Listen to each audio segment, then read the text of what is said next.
And welcome to welcome to Angel Meadows Fireside. And not Fireside. Oh my goodness, it's going to be one of those days. I can feel it.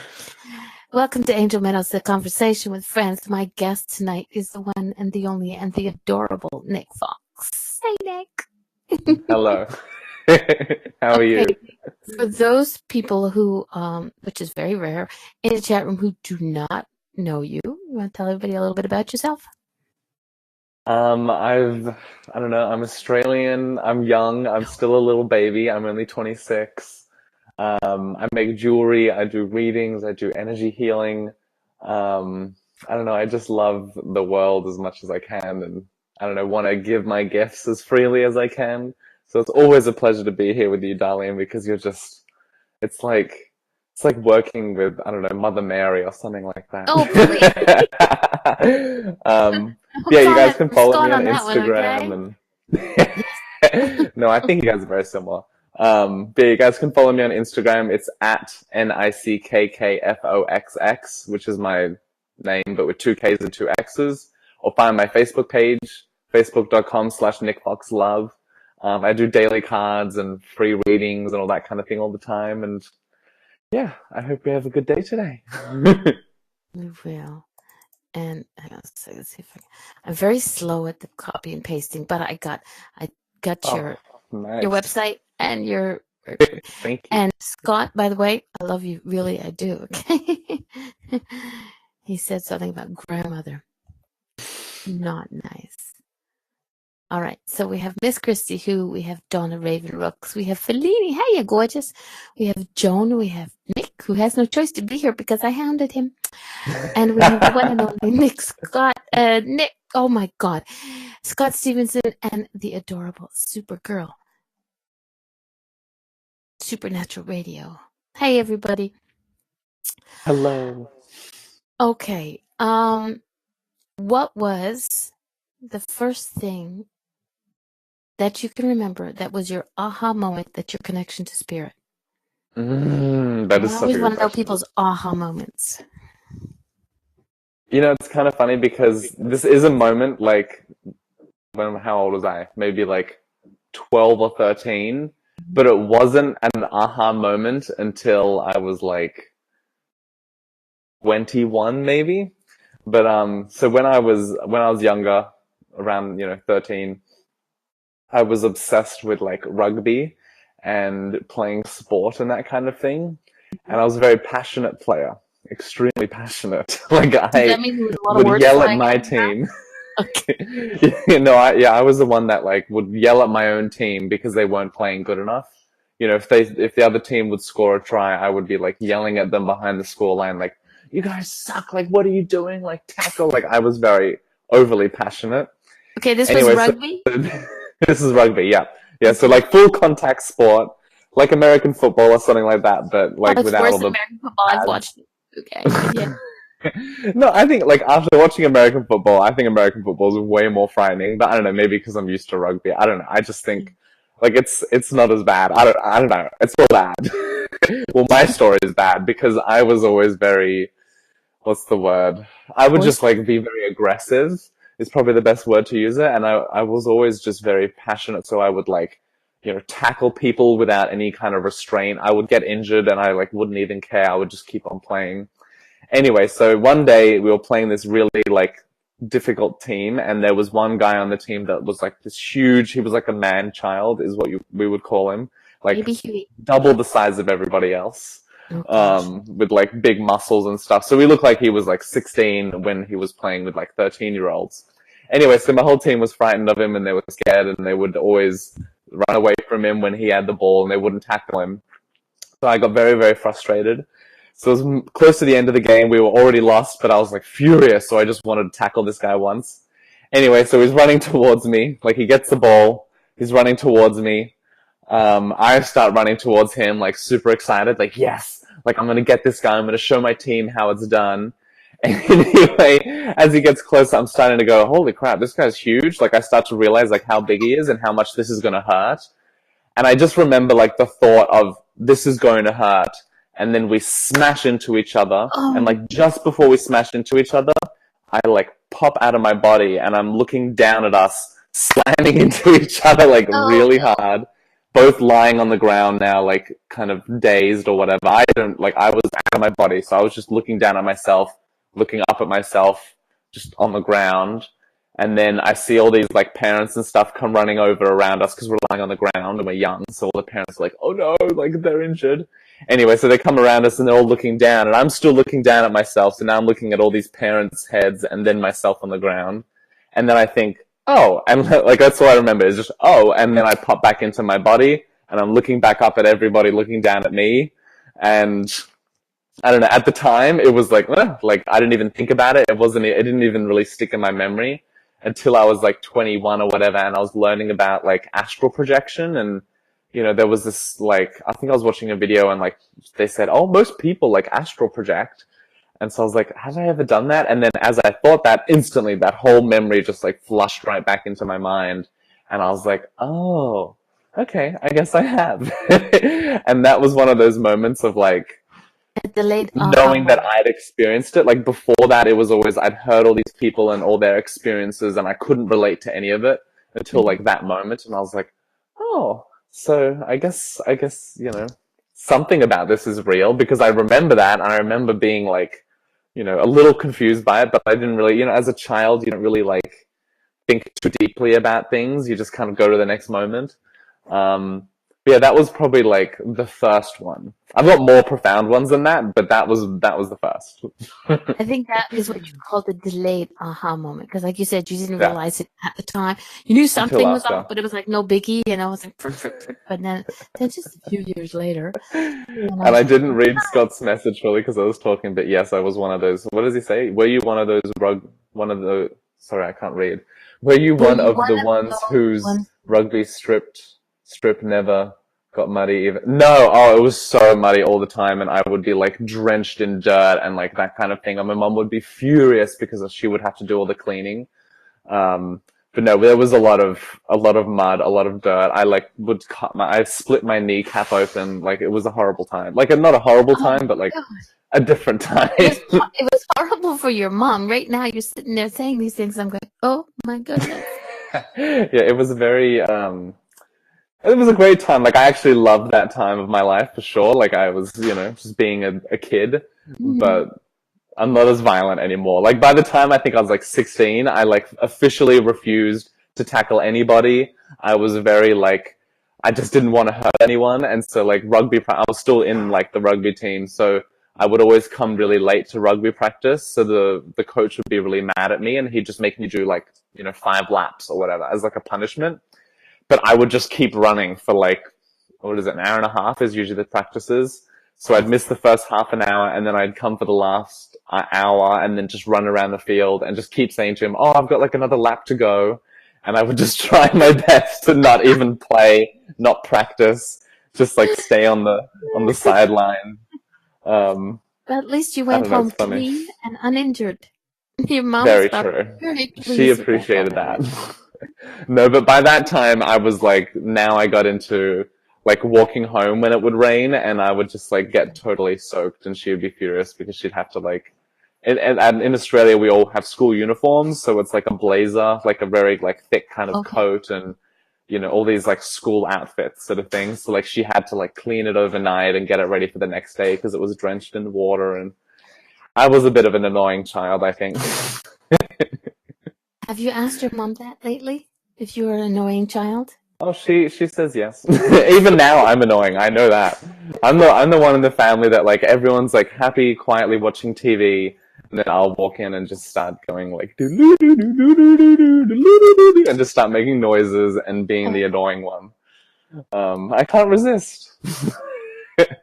any When I'm with my special family, I become moments? like a 6-year-old boy, and I just want to like make noises and do Mhm. handstands. I can see that. I can see that. I've seen you do your Facebook Live videos. I You did one and you almost fell. And he said, "Oh, you guys should have seen that one." And I'm watching it, and then you're turning around and letting everybody see, and then you thwack yourself in the head with a branch, and I'm like, "Oh my god!" It was like I was so happy with that wonderful video. Like I got so excited. I couldn't believe how perfectly that went.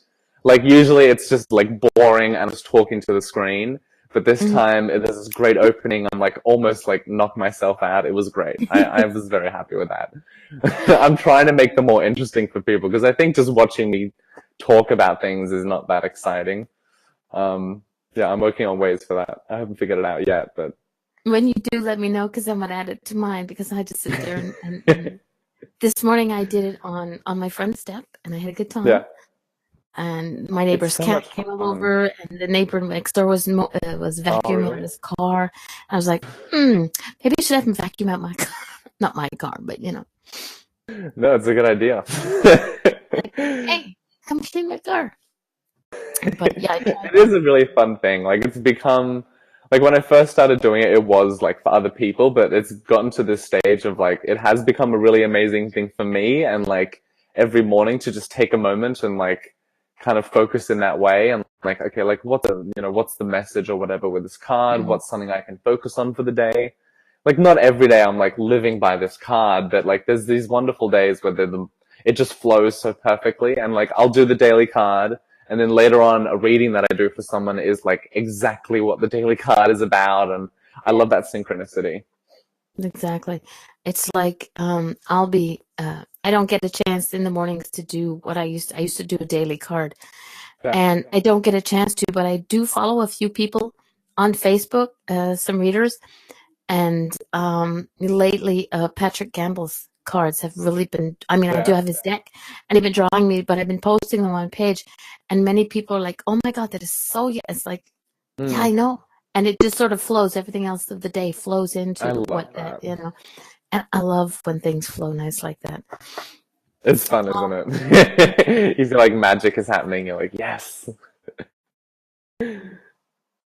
Scott, a daily card. I was trying to work out why you would read.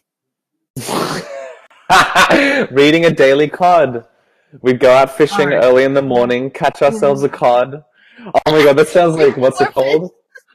Like witchcraft, like is it witchcraft where they would like really old witchcraft where they'd kill like an animal and then they'd like take out its organs and like read its organs or whatever? I remember seeing that in movies. Maybe it is just a Hollywood thing, but And it makes me think of that. okay. And Joan in the chat room says because he has a soul, SOLE. I can hold anyone got a foot fetish, I'll hold my foot up so you can see my soul. Sorry, is that too Okay. inappropriate? No. There's no swears in here. I have a swear jar, by the way. So if you start dropping F, That's No, we're I'm gonna. being very diligent with that. Usually when I talk, it's every couple words is the F word. Us Australians, we're pretty rude. No, you're not. No, we're pretty nice. You're actually very nice compared to some of the other people around here. Scottish people are a little bit hard to understand.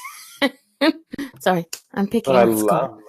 love the accent though. There's something Yeah, so I cool. know. And the Irish accent. I used to live with these two Irish girls and I would just sit there listening to them talk and like, Mhm. it doesn't even matter what they're saying. Like their accent and the way they express is like so fascinating and like beautiful and I don't know, it just It's made like me singing. smile. It Like is. singing. It is. It's this own kind of like passionate singing or something. I don't know. I love it. Yeah. So when did you start making jewelry? Oh, so that was like, I think I originally started, so I had crystals and I was obsessed with crystals. Like I still am obsessed with crystals. Mm-hmm. And like I loved giving them away to people. I would always give them to like just whoever I met. I'd just be like, here, like a crystal. And it got to a stage of like I just felt like I've given enough like by hand. Like I wanted to give them in a way that people could like kind of hold them and like, you Mm-hmm. know, it's kind of hard just having like a little rock in your pocket. So I started thinking of ways of doing it, and I think if I remember correctly, I started doing like macrame. It's like netting almost, and you're tying lots of like knots in string and like doing that. And I remember doing that for like, I don't know, like 6 months or something like that. And then I went into making like bracelets because I was like, I found this source of like amazing crystal like beads, like Okay. gemstone beads, and I bought like so many, like way too many. But I had all these beads, so I was making a lot of bracelets, and this is all when I was in America. And then when I was in it was like the second year I was in America, I couldn't renew my visa, so I had to figure out a way of renewing a visa, and like the best way was to be a student. And I found a community college really nearby where I was living, and like I wanted to study something. Like it wasn't just for my visa, but it definitely helped with the visa. But Yeah. yeah, so I found this jewelry course. I was like, oh, that's gonna be simple and easy. Like jewelry is like so easy and like boring. Like I'll just go in and like not care and just like make something and then just leave. Like it's fine. Like I'll do other classes as well. I had to be a full-time student. I did all these other classes, which was really awesome.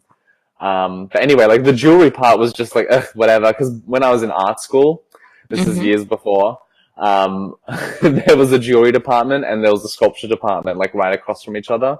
And I was in the sculpture department. I never liked the jewelry department. I just didn't like jewelry. I just thought it was annoying and fiddly. Anyway, so long story short, I started doing that course, and then after like a couple weeks, I was like, jewelry is amazing. And from then on, I just like fell in love with it, and I would spend like hours instead of like, I was thinking I'd go into college like an hour a day, and then just come home. But I was spending like 6 to 8 hours there just like making jewelry and stuff like that.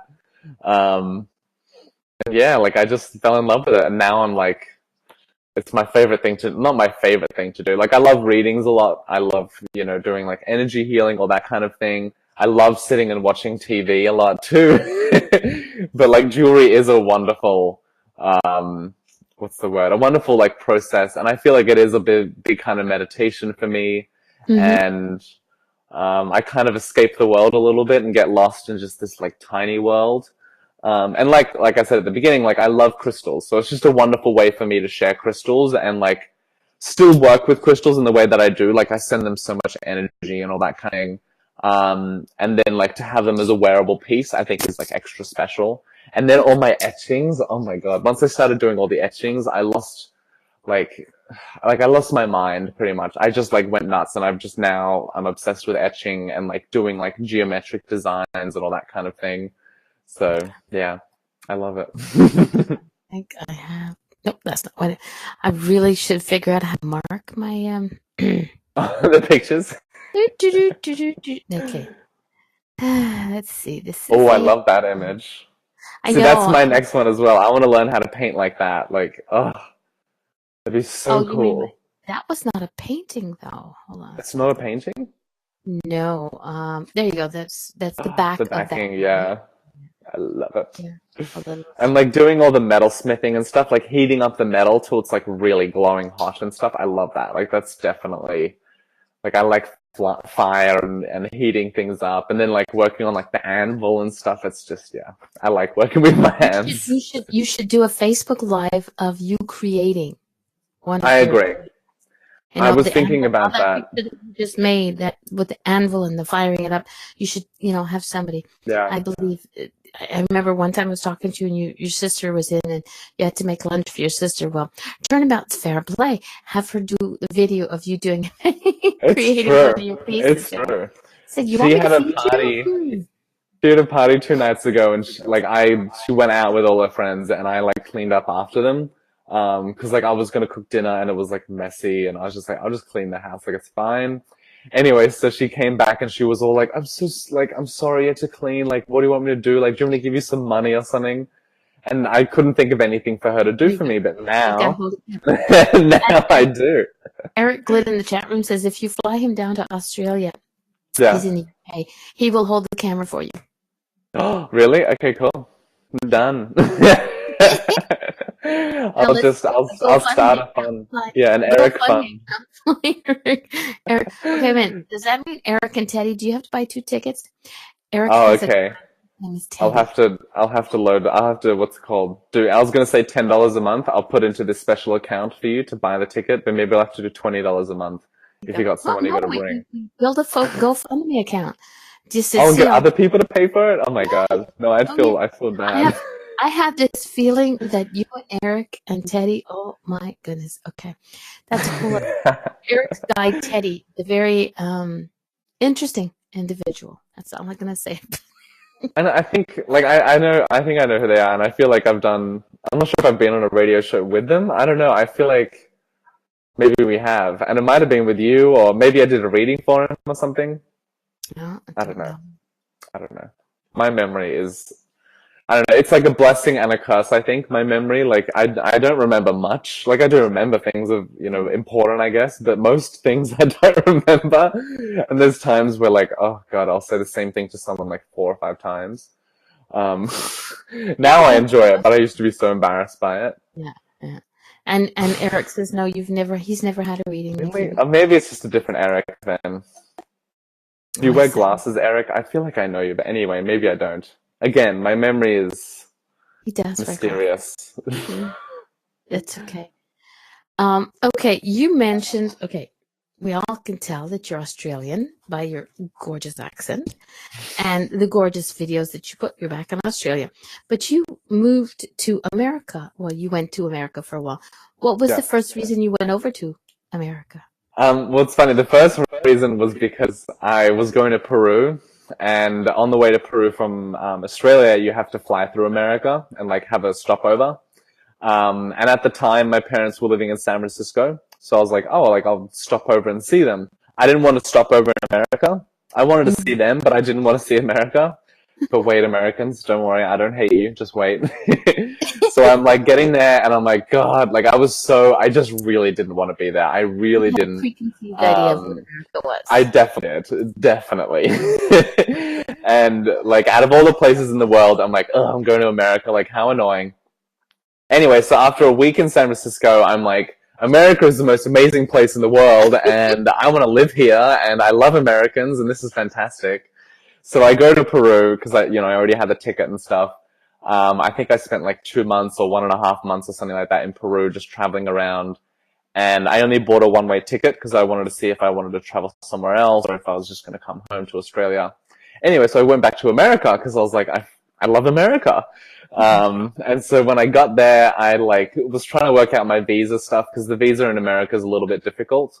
So at first I was just hopping in and out of the country. And oh yeah, so that's why I went to America. And then the reason I stayed in America was because I met some wonderful people, in LA when I went. How did I meet them? It was a very long story of how I met them, like through a friend of a friend or whatever. Anyway, so we all had this amazing intimate connection, and they invited me to like live with them in this really fantastic house and stuff. So I was like, oh my God, yeah, like of course. In LA? So that, yeah, in LA, and it was in Redondo Beach in LA, which is near like Hermosa Beach and all that kind of thing. And it was great because we were like, it was such like a hippie like house. Like it was like the crappiest, dirtiest, oldest house with like a dead garden. And then all the other houses on the street is like big mansions and stuff. So it was a very fun like experience. I tried to save the garden. I lived with people that just weren't very interested in that kind of thing. Like I had a whole veggie patch and stuff. It was amazing. I was growing so many things, and then I went to Australia for 2 months to like renew my visa and sort out that sort of thing. And I get back and like all my plants are dead, and I was like really upset because all I asked them was to look after my plants. I was like, don't do anything else. I don't care. Like, please just after my plants. And I get back and it's like the most dead it could possibly be, like as dry as anything. Anyway, so I was a little upset about that, but like I love them and they love me, and like I had a great time with them. And it wasn't supposed to be so long. Like I didn't plan it to be. It was about 4 years, maybe a little less than 4 years. But it was amazing. It was a very amazing trip. And like the last year I spent, in Portland, which was like, I love Portland. I absolutely loved it there. You were like all about the snow when we spoke last time. I can't wait to see the snow. And I'm like, I lost my mind. It was so beautiful. Okay, so like picture this, like the only time I've been to the snow is, what was it, twice. And once was when I was like 14 for like 3 days, I think it was. And the second time was when I was like 16 for like a week. And like the snow that I experienced was like ice pretty much. Like I never saw snow falling from the sky. It was always sunny days with like icy snows. Anyway, so when I'm in America, like this totally inexperienced person with snow, I'm in Portland, I'm working at like this salad restaurant. Anyway, we're just working, and we heard it was going to snow, but it was very unpredictable. We didn't know. But I just Mm-hmm. remember like looking outside at one moment and I saw this like, it looked like a sparkle just like falling down out of the sky. And I was like, what is that? And then I saw another one and then another one. And then it just like became this amazing flurry of snow. And I Mm-hmm. just lose my mind. I know this is dramatic, but I do. I lost my mind. I like dropped everything I was doing in my job. I ran outside. I ran out into the intersection and there were no cars at the time, so it was safe. But I just ran out into the big intersection and just started spinning in the snow like, oh my god, it's snowing. And I don't know, it was amazing. And then after that, like Portland had this like freak snowstorm that lasted like 2 weeks.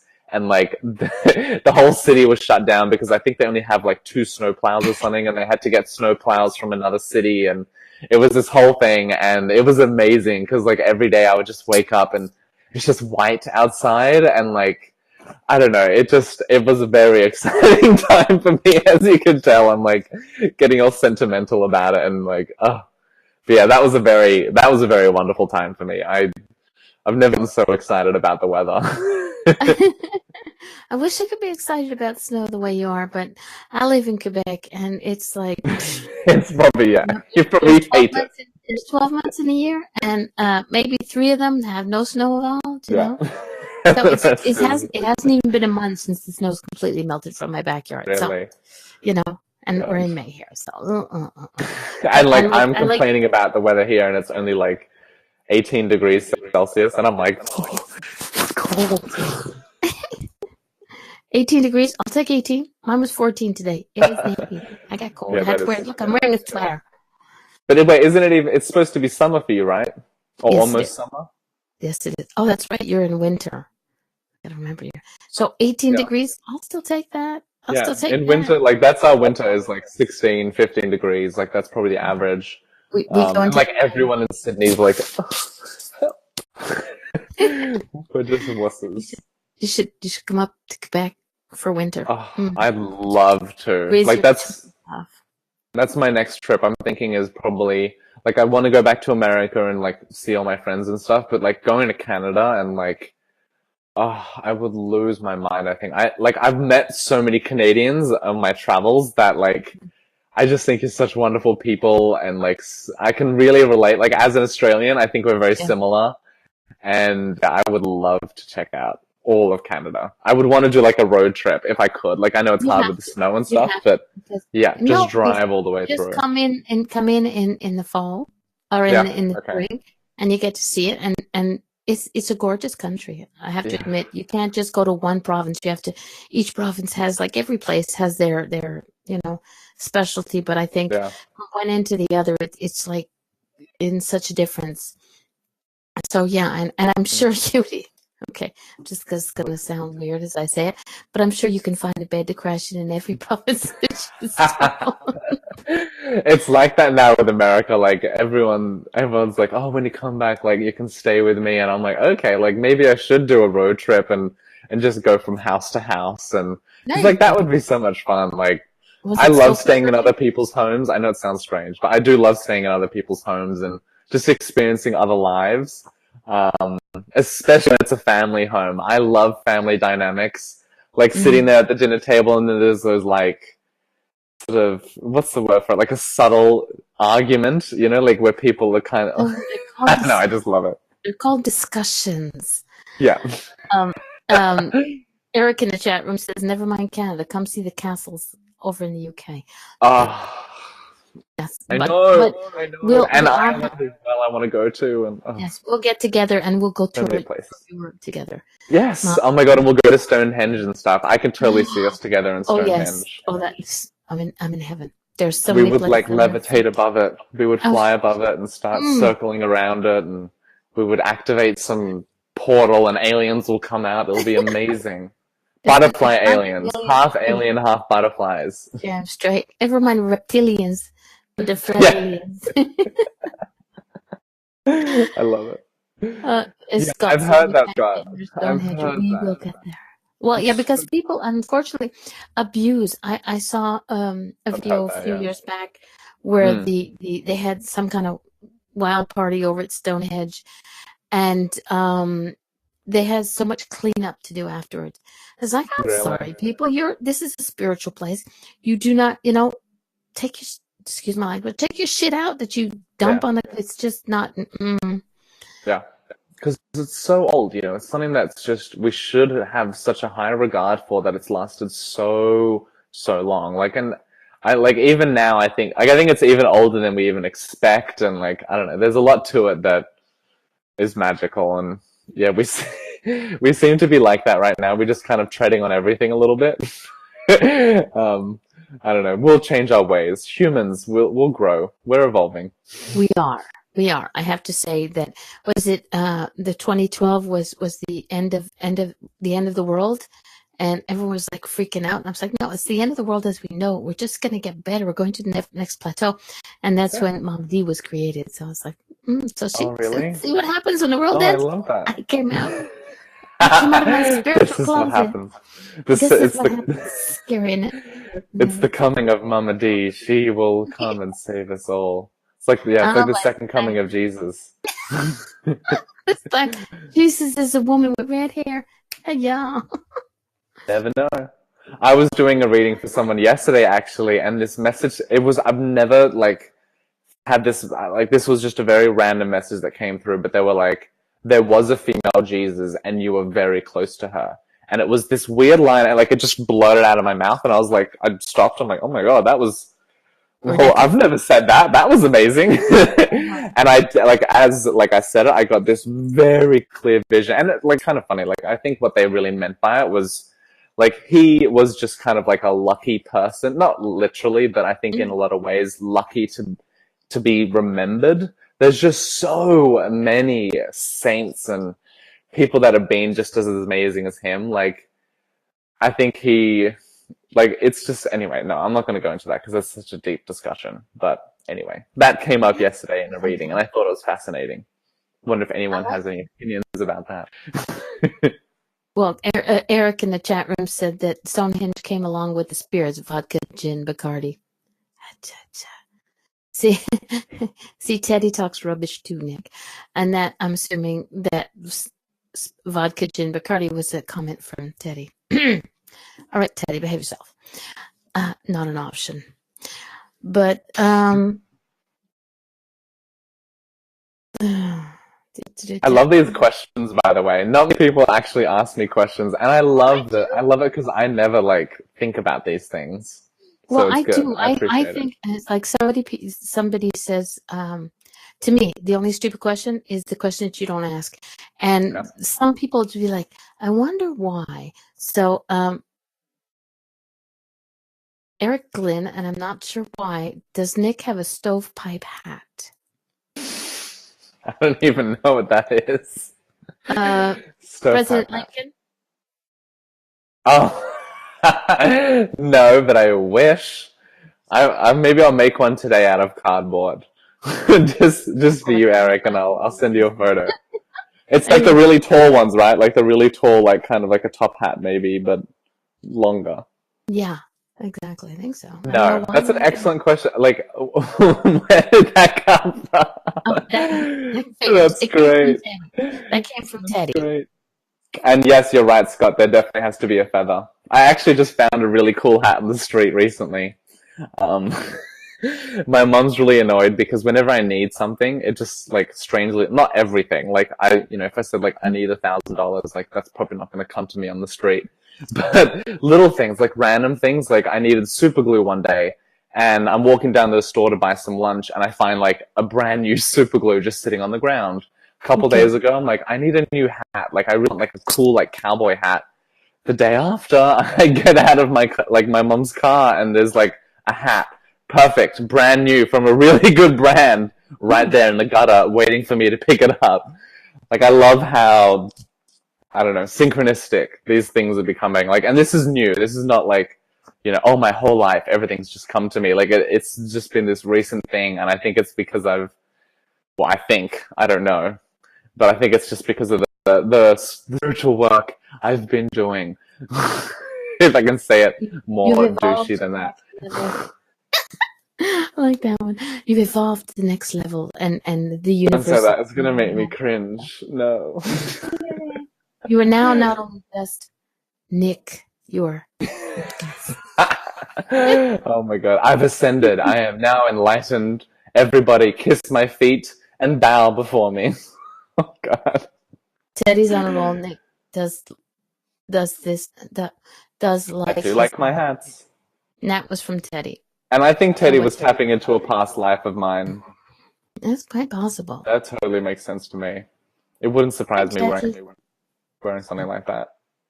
So when it's in capitals, it's from Teddy. Okay. So Eric, if you have anything to say, just put it in lowercase. When it's Nick and when it's from Teddy, put them in capitals.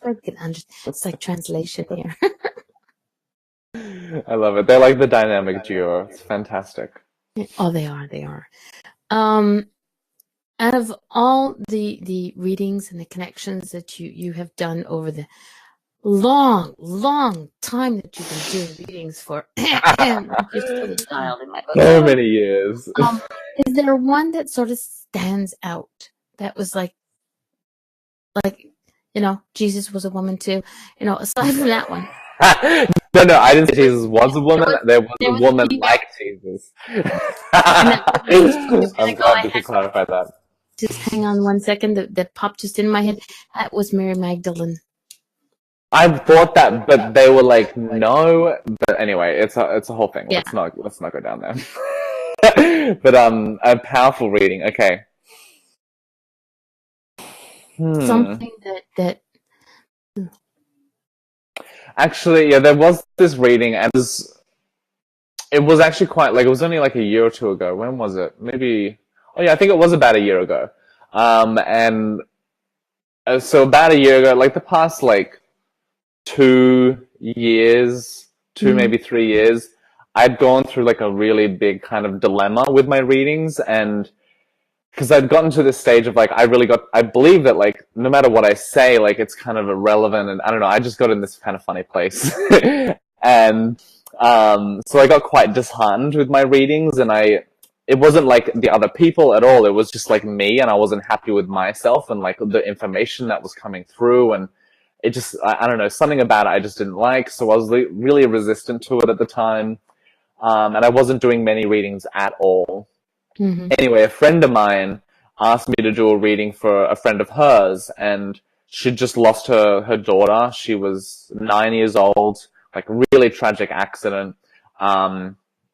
Anyway, so I was really anxious, but I was like, well, okay, I'll do it, because it was a really rough situation, and I felt so bad for the person, and I felt very compelled to do the reading. So I was like, okay, I'll do it. Anyway, so the first second I meet, it's the mother, she's she's shaking my hand. She's like, I just want you to know I don't believe in any of this. So already I'm kind of slapped in the face, not by her, but just in the sense of oh god, okay, I'm already disheartened with my readings. I already think they're kind of not stupid, but I just didn't think that they were valuable as much as I thought they were. Anyway, so I was like, oh god. So I was like, all right, let's just do it. Let's do the reading. So we go and we sit down together, and she brought her friend, because she was it was really her friend that was the one that pushed her to come and see me. Okay. Anyway, so after and it was about 2.5 hours, I had no idea. I thought it was 30 minutes. At the end, I was like, I'm so sorry, we were supposed to do this for an hour. I've only been talking for 30 minutes. Do you have any questions? I'll see if she can say something else, because I feel I haven't said enough. But anyway, so as the reading starts, and really the first thing I immediately say to her, I'm like, I love your necklace. I'm sorry, she says, I love your necklace. She's really holding it close and being this is so important, and she's so glad that you got it, and that kind of thing. Anyway, and it was just a very plain looking necklace. It was just it looked like a little bead on a chain. Anyway, so the lady didn't mention anything. She was still kind of looking at me like I was a little crazy. We continued with the reading, and everything that I was said, it was just what's the word? A domino effect. Okay. Her face started from kind of stern and a little annoyed to just more and more horrified and shocked and surprised and crying and all these emotions, and I'm watching this whole thing happen confused, and I'm like, oh god, she thinks I'm insane. She thinks I'm just making all this stuff up, and like none of it makes sense because she's not even saying anything to me. And you know, she's just gonna like tell everyone that I'm a total whack job. And anyway, so it gets like close to the end of the reading, and like she stops me after I point to, there's a rabbit cage in like the person's house that I'm there, and I'm like pointing to the cage, and I'm like, she really wants to like talk about the cage, and she's like, I know it's empty now, but she's like got what was ever, I think I said the bunny, but I can't remember if I said bunny or if I said whatever was in the cage. But anyway, so I said something like that, and that's when she like just breaks down and just starts crying and crying and crying, and I'm there like, oh my god, like I've ruined it, like that's it, I'm done, I've got to go and like become a new, like a different career or whatever. And that's when she like says like, oh my god, like I don't even know what to say. But then she starts like listing like, this is so right, like how did you know this? And like she ends up being like, I'm just freaked out, like I don't know, like are you watching me? Like she was very like anxious. Anyway, so we continue with the reading, and like, you know, more beautiful messages come through, and she's like kind of like, by the end she just looked like she was absolutely in shock. But after it, like she leaves and I'm done, and I'm kind of there like in shock myself. And then the message from like the little girl was like, I loved her like the second I connected to her. She's such an amazing energy, and I still actually do readings for this woman like every couple of weeks. Anyway, so yeah, at the end of the reading, it was just so beautiful because like the little girl like kind of came up to me like inside of me, not like physically, but came up to me inside of me, and was just sort of like, I don't know how to thank you, but like that was the greatest thing you've ever done. And like hearing her say that and like feeling her emotions behind it, because I feel a lot of their emotions, I just like, I didn't break down in tears or anything, but I was just like very like, oh, okay, like something's happened, and I just kind of felt a big shift in me, and it was just one of those really impactful moments that like took me from being really disheartened and really kind of like, I was at that time I was thinking, I'm going to stop doing readings, like I'm never going to do readings again because it's all bullshit. Like I didn't really, it's not like I don't believe in the messages or anything like that. It was more I didn't believe in myself and what I was bringing through. And it was all just about self-love and all that kind of stuff. But anyway, so that was just one of those readings that I just kind of, it also changed her, but it just rocked me really to my core. And every reading does, but this one was so like big and like kind of monumental that I don't know, I've been different ever since. Very different ever since. Yeah. And like it's funny because I actually I did a reading yesterday, and it was very similar. The reading was like 3.5 hours, I think. And I thought I was still under the hour kind of thing. And it's always funny when that happens, because like I like go to check my phone being like, I'm so sorry, like I don't know why I haven't been able to like fill the hour up. And I look at my phone and it's like 3 hours in, and I'm like, oh shit, like sorry, I've been keeping you here for 3 hours. Like, do you want me to shut up now? But yeah, that was just a really, really profound reading. And I've had other ones that like are profound for others, but that's definitely been the one that like I'm still not the same. Like now that I'm talking about it, like I feel her like over there, like watching me and giggling and being like, hee, you know, like she's just such a playful, like amazing little soul. But yeah, that was probably one of those readings that really did change a lot in me. Oh, I hope that answered your question nicely. Yeah, it did. I could see you glow as you were telling it. We'll just get quickly back into the questions from Teddy. So Teddy says, so Nick has a cauldron. Do you have a cauldron? Oh, I wish. That would be so cool. Well, actually, what comes to mind with that is, yes, I have a cauldron, but not a traditional cauldron. I make magic and spells with food. What's the word for it? Yeah, I just like I'm doing a big dinner this coming Wednesday, and I'm making like a massive pot of spaghetti bolognese, and I make everything from scratch. I'm a little, what's the word? Yuppie? Is that the word that they'd use in America? But like la-di-do-do-do, so I like buy like organic food and stuff like that, so. I've gotten to a stage where, like, it's not bullshit, but I'm just like, oh, like, I don't know. Scott. Anyway, that's off topic. Anal, yes, thank you, Scott. But anyway, and I don't often, it's like, I bought, crappy donuts from the store today because I love that sort of thing too. But when I cook for people, I have this weird, like, it just feels right to like buy this thing and whatever. And it is kind of like I'm making a spell, and I'm like, not a spell, like it sounds kind of sinister, but I'm making this big healing broth of food or whatever, and offering it to people and like watching people eat it and stuff is like, I don't know, it's one of my greatest pleasures. It's not as sexual as you might think, but it is. I love it. I do love it. And Teddy says, yes, you do. And he says, hubble, bubble, eat the trouble. So exactly.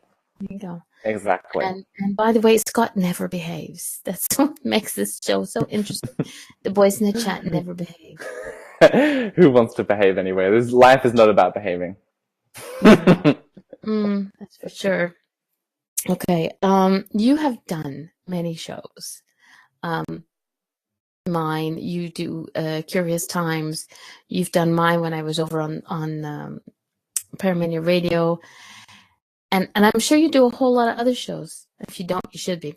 Has there ever been one show that you kind of went, this is not going where I thought it would go? Like it's not going up. It's just kind of,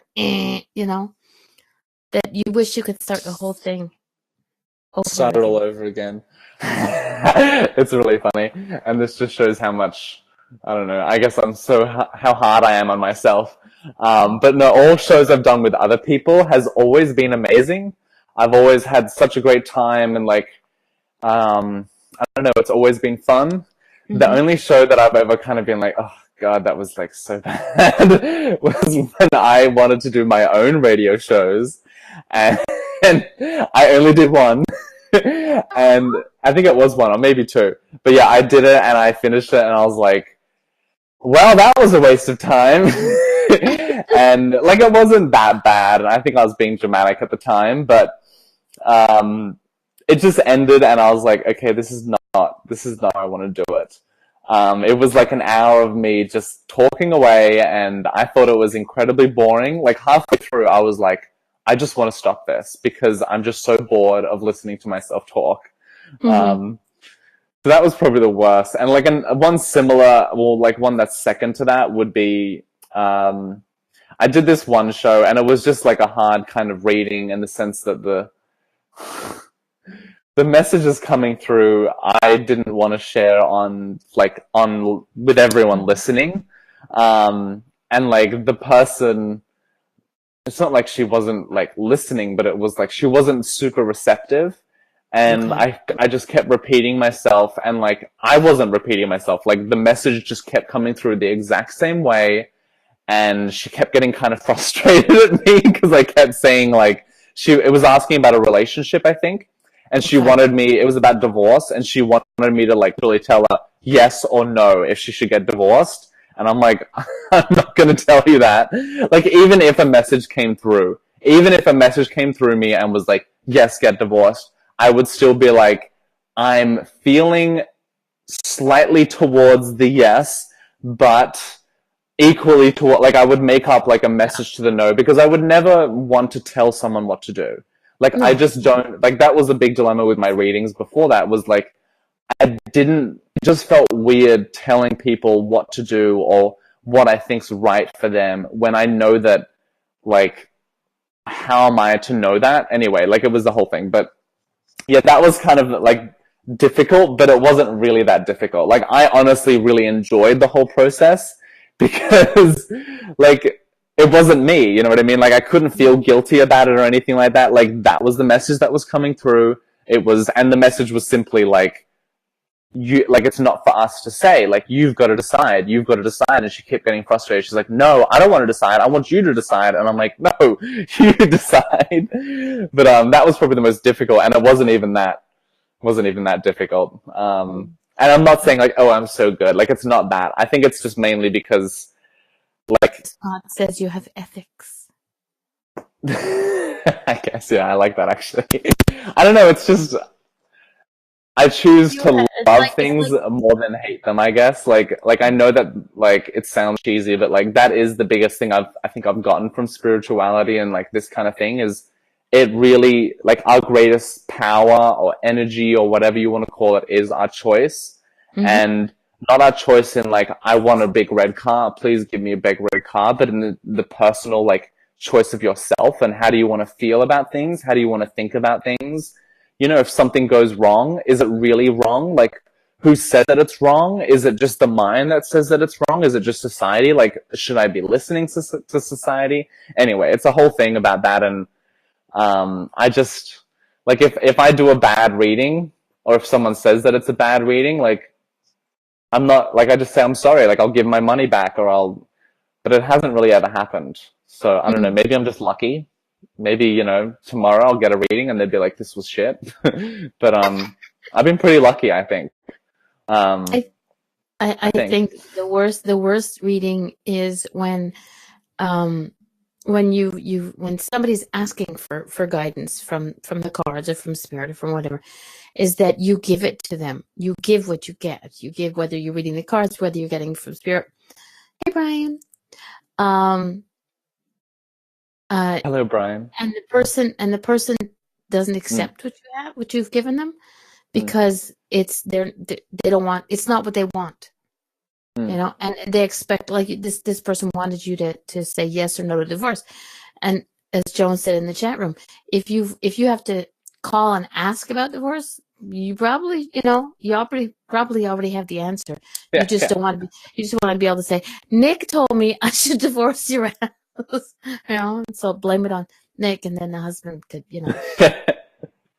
I know, it is a very funny thing. Like, that's, and like I was talking about before in my struggle with readings, like, that was one element that I did struggle with, was the way people were coming to me and asking questions that like weren't relevant to, what's the word for this?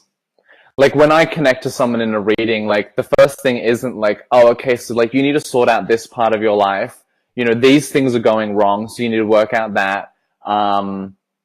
Don't do that, do this. Like, I don't get any message like that. It's never come through telling someone what to do. And when people ask, like, you know, what should I do about this? The message is always like I don't usually even say it, but the first message is like, I don't know. What do you think? Like, that's the way that they have with it. Like, well, the response they usually have to it is this kind of, like, what do you decide? Because we'll support whatever you decide. Like, that's what this universe is, or like what God is, if you want to call it that. Like, it's unconditional. So like, there's no conditions on you. There's no expectations on you. Whatever you want, it's like, sure, I'll like do whatever I can to get there with you. And like, you know, when people ask questions about, like, you know, should I have a boyfriend, or I don't know, like, sometimes, and now I don't care, but back then I was very, like, kind of disheartened by that, because like, I didn't care about any of that. I was like, let's focus on like being the best humans we can possibly be. And like, people were just thinking about their job or something. And like, now I understand why. Like, I think I was just young and kind of naive back then. Now I understand why, because like, yes, it's important to be a good human, but at the same time, you've got to just live in this world. And, you know, sometimes it is nice to just know that, yeah, like, things will come or whatever. But, like, I still think I'm learning. Like, I do not want people to think that like, oh, I'm there or anything like that. Like, I am still so learning. I'm I'm thinking maybe when I'm like 4, and it's very true, we're all still learning, but I just mean in the sense of, I don't think I'm there yet. Like, I definitely think that there's so much more that I am yet to discover and do and learn about myself, which can then help others. That's what, like, when I was younger, I used to be so obsessed with being like successful and famous and all that. Now I'm like, I want the opposite. I want to like be unfamous or whatever. I want to be like, when I post video, I want no one to watch it, because like, I'm mainly posting videos now to like, what's the word? Not practice, but to find my message, I guess. Like, I'm really noticing that now. Like, the daily card is a perfect practice for me in the sense of like finding the real message in what needs to come through. Like, what's the way of saying this? There's a million, you know, and like really tuning into that. I don't know. And now I'm just like probably just talking shit, I think, or just like talking too much, because like words, even, you know, words just complicate things. you know, and like, I don't even, like, why am I sharing, you know, this sort of stuff about me with you guys? Not because I think you need to like learn what I'm learning or anything like that. I think it's mainly just so you can see me feeling vulnerable or whatever. Like, I'm realizing now that like my words don't even really matter to you. Like, and that's a dramatic way to say it, but it's like, what you're getting from me isn't actually what I'm even saying. It's just like the energy of who I am. But anyway, this is so complicated and not fun, and no one wants to listen to this. So let's talk about something exciting, like baking cakes. I love Oh, baking don't cakes. start that. Don't start. I knew you'd like that. That's so bad. Scott says it's clarifying your path and your message. It's true. Like that's a big, like, I've kind of realized what's the way for this. Like Show kind of said, we're all just part of this world. You know, no one's more special or less special or anything like that. No one's like this idea of like a prophet or a savior or whatever. No one is actually that. Like, I know any real master, if they would be called a master, they'd be like, no, like, you're a master too. If you're going to call me a master, then great, you're a master too. Like, realizing that we're all just kind of, I don't know, like, we're not insignificant or significant. We're just existing. And like Scott's right, like, I'm finding my path or my way of expressing my existence, I guess. And I don't know, I haven't got there yet because I haven't decided I'm there yet. Like, that's the other thing. You know, it's actually when we just decide. I think one of the things that you're doing is, like you're saying, you don't know why you're sharing all these things, because it shows that no matter how, okay, some people go, oh my God, like I do, oh my God, it's Nick Fox, you know, and and I don't consider anybody higher than me. I've learned the wording is very important, that you're further along your path than me. But this is my way of thinking, okay? I think that, okay, I might be older than you, but you're further along on your path than me. But I said it to somebody once, and they said, no, I see you as further. So everybody sees each other differently. And the thing is, there's so many people out there that say, oh my God, it's Nick is going to give me a reading. It's like, Nick is like, hello, I'm just regular Nick, you know. I'm Nicholas Fox who gets in trouble with his mama, even to this day, you know. You know, and it just goes to prove that, you know, even the people who people think they are the greatest thing since sliced bread, like Teddy, they're not. They're just regular, everyday folk that still have questions as to whether or not they're doing it right, whether or not they're saying it right, whether or not the message that they get is the message that, you know, and I do it.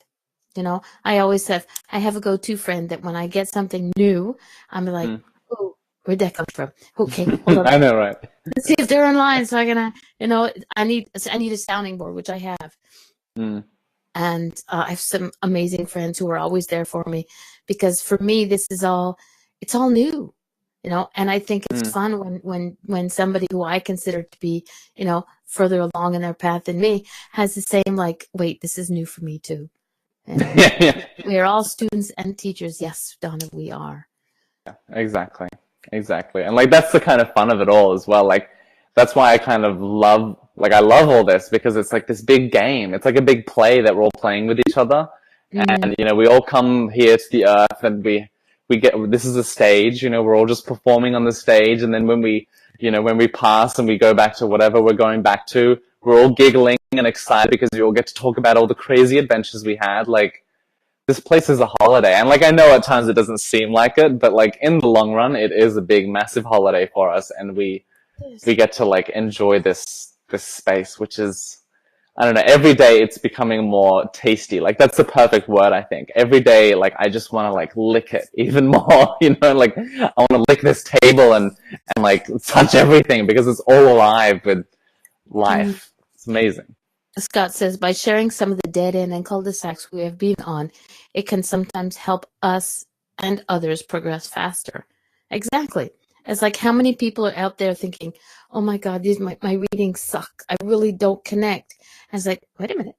Nick just said that he thought his reading sucked and didn't connect. Wait a minute. So I'm not alone in this world. So this is why, you know, this is my thing. One of my hopes for this show, no matter who's on it, Somebody give him a sandwich. Fellini wants to feed you because you're about to eat the table. I would love a sandwich. One of these things is that I want, no matter who's on my show, that I know that somewhere, somebody, one person has been touched and helped. And I think this is what it does is you've been, Brian says there's so much more to humans. We all learn every day.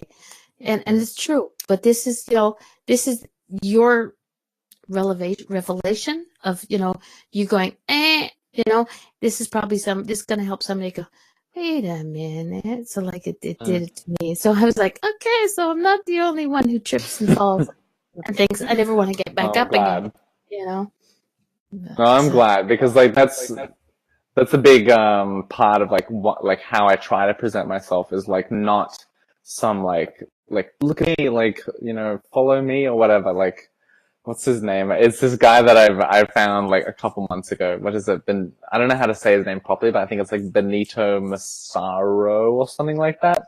Okay. Anyway, I think he's like 1 year older than me, and he's kind of gone on like the path that I was thinking I wanted to go on. Okay. Like, he does a lot of teaching stuff. He does workshops and all that kind of thing. And he started out doing what I was thinking of doing, which is just like kind of like channeling or whatever, like just having a room where people come in and they ask questions and you just talk. Anyway, and like, it's wonderful to see where he's like, to kind of watch him and to see like what he's doing and what he's talking about and that kind of thing, because I feel very similar to him, but at the same time, I feel so different to him, and so like glad that I went down this different path. Like, his path's fantastic and great, and he's inspiring a lot of people. But I kind of realized for myself, like, how do I put this? Like, I've always wanted to feel ready. Ready is maybe not the right word, but just, I want to be at the stage of, I don't want to, like, just so content. I don't even need to teach anyone, because everyone's already fantastic and beautiful and they're doing exactly what they need to be doing. I want to be like at that stage before I even really start teaching people or something. I don't know, like, that's maybe just an expectation I have of myself. But the thing about, like, I'm helping people. Well, what's the better way of saying this? People look to me for help. And so I want to be in the best possible place I can be in to help them. I think maybe it is a fear of mine, but I don't want to help someone and be in, kind of like not walking what you're talking kind of thing, like not being what I'm trying to like inspire these other people to be. Easier said than done, Yeah, exactly. Oh yeah. But at the same time, I like really don't take a lot of this seriously, in the sense of, like I said, like, life is a game, life is a play, life is just this wonderful adventure. I've gotten to the stage now where I do really believe and know that, like, the second I die, I'm just going to go and disappear and go to some other reality or whatever. And so I just enjoy this experience, and I, like how you're talking about, like, along the path, like further ahead along the path, I've started to realize that, like, this path, there isn't even a path. Like, there is no thing that we even need to get to. Like, I think the reason why we have this, like, sort of momentum forward is just because it's exciting, not because, we need to get somewhere. It's just, like, it's really fun to see to see what's next, to see the next, step or adventure. And I've been trying to make it that, like, that's my approach now, not to become ascended or whatever, not to become enlightened, but to just, I don't know, keep enjoying this adventure and keep diving forward and keep falling into whatever I can fall into and see what happens. And if I totally fail, like, ooh, I totally failed. That's a lot of fun. If I succeed, that's great too.